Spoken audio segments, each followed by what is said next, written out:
Hi, we're talking Saints basketball with head coach Rylee Hernandez.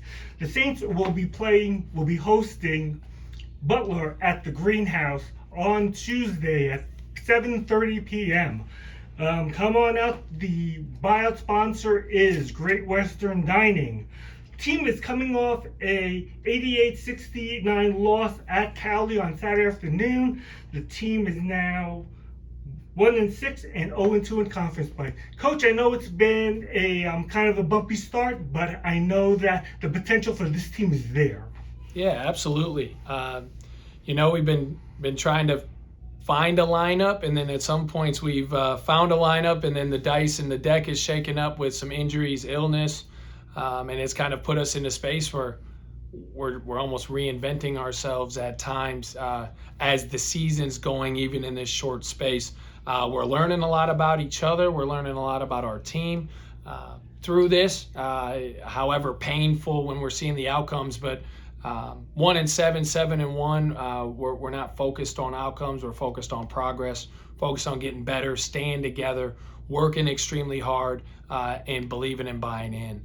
And I do believe we're sitting in a space where our team's there, ready to fight, ready to stay committed to one another, show more commitment to one another outwardly, and give each other support in some of the tough situations they're being in, as far as playing out of position, maybe playing without a certain lineup that they're most comfortable with, and working through that in this young season. So we've been able to identify problems, and we've been able to seek solutions as a team. And to your point again, to coming off and seeing potential, down 2 against Cali at half, and had a couple opportunities to be up 7 at the half, and some learning moments in that. And then the second half was a big learning moment.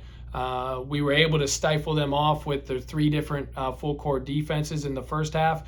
They showed us a fourth, and on our short turnaround time, we weren't able to fully get prepared for the fourth one, and unfortunately didn't have enough timeouts or media timeouts to keep teaching. So we're on to the next day, able to jump into practice and get better, and that's our focus. Right, and I know that it's really frustrating. We were talked over there that you could easily have 3 more wins, 4 more wins going in. You look at the Tatanko and a couple of baskets here or there, different story. Look at Cloud, maybe a couple of learning moments at the end over there. And it's just, and again with Cali going in, a lot of different stories over there, but you have a lot of good individual kids that over there, like Trayon, Grant Foster, Benny Kazaa, Muhammad Joe Bay, Daquan Brown. They're all lots of, you can see the potential in them. Yeah, no, a lot of talent and a lot of care for one another, just still trying to work through meshing and gelling together.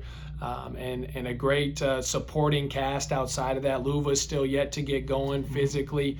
Carson Bennett shooting the 3 at a really high rate right now, and we believe he will continue to do that. And those are 2 sophomores that are coming back that maybe their role isn't exactly the same as it was, but their understanding of team togetherness and focus is something that doesn't go away, and something that we believe is spilling into the rest of the guys, and we're excited to see more from them and see more from those guys that you mentioned. And there we go.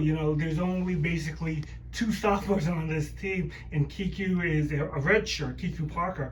And so people don't realize that it's a brand new team meshing together again, isn't it? Yeah, no doubt. And, that's a lot of the landscape. That's a lot of college basketball now. And, for us, we don't want to put Band-Aids over anything. We want to confront it all, and we want to be able to truly gel. And as a staff and a team, we talk about being player-led versus coach-led. And we're working through the passing of the torch right now in this young season. And to your point, wins or losses, that would still be our focus in what we're doing. And, and a guy like Kiku Parker Jr., when he gets himself in the space that we believe himself to be in, I think he's going to unlock another level to our team.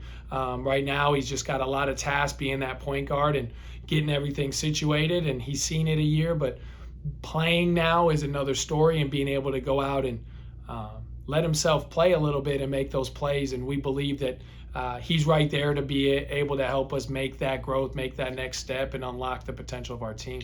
So how are you trying to keep this team focused, keep their heads up, keep their motivating up? And obviously, as a coach, you have to do that. And how hard is that right now? Yeah, you know what we talk about as a team: 6-1, 1-6. You're going to have the same problems, and you got to find the same solutions. And the problem can be complacency on either of those ends of the spectrum, and quit getting better on either ends of those spectrums. If you're 6-1 or 1-6, and we as a team, we're not outcome based. We're very focused on growth.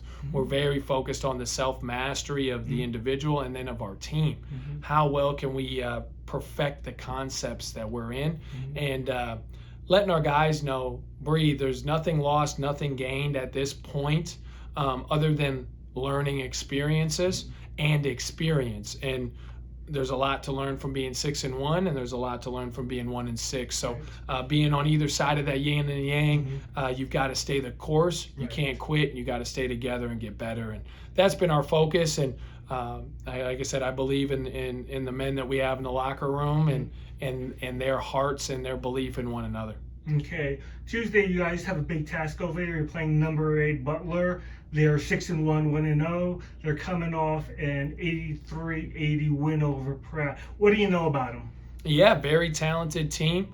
Coach Eric Nietzsche has done a great job of getting his team playing the style that he wants to play. They like to play fast. They like to get the 3 up. They like to get 2s around the rim as well. They've got a lot of different stuff that really predicates on a lot of pace. They want to play really fast, really aggressive on both sides of the basketball, and he's got his team moving in that direction, moving in that way, and been able to see a lot of success in that. Has played a very tough non-conference schedule, a lot of success in there, and has already had a tough conference opponent in Pratt and at home, and was able to figure out a way to go 1-0 there. So undefeated in conference play and ranked 10th in the country. That those things say a lot for themselves. So excited for us, and just as we're speaking 1-6, 6-1. Excited for us to clash together and have an opportunity to go 1-0. So do you expect a more deliberate pace from your team? Yeah, I think for us, we went up against Cali, and Cali really controlled pace and tempo, and we've got to be opportunistic and find the right times, the when and wheres, but we've got to be disciplined, and lacking discipline is throwing the basketball around. Lacking discipline is running into traps, and we kind of got into those situations. And credit to Donnie Jackson having a lot in there, a lot of different press looks. They found one that started working, and it caused us problems. And by the time we were able to find the solution, a lot of that game was out. So excited to just learn that day and that experience over into our practice, and then obviously over into gameplay on Tuesday, and being able to show improvement with 2 very similar styles. Okay, Coach. The Saints will host Butler again at 7:30 p.m. in the greenhouse. Great Western Dining is the buyout sponsor. Coach, good luck on Tuesday. Thank you.